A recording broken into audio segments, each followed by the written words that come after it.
Dr. Khare here, discussing why breast implants are often considered a leading choice for breast augmentation for several reasons. First of all, it's a predictable result. Implants offer consistent and predictable increase in breast size and shape, which can be tailored to the patient's desired aesthetic goals using different types, sizes, and profiles of the implant. There's an immediate volume and contour increase.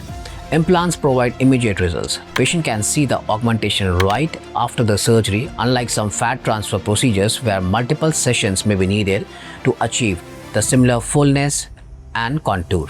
There's a long track record for the breast implant surgery. It is one of the most studied cosmetic procedures with decades of research supporting its overall safety, reliability, and effectiveness. The implants are often customized. The patient can choose between round or anatomical shape. Various textures are available and incision placements, allowing for highly individualized results. Now, implants are suitable for all body types.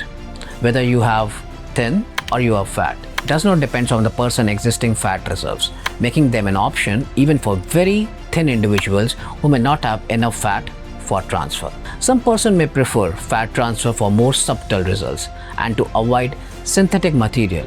Although this method is less predictable and not suitable for everyone. So for further more queries and to clarify your confusions, do connect with us at Kalosa Aesthetics or connect with me, Dr. Ashish Khare. Thank you.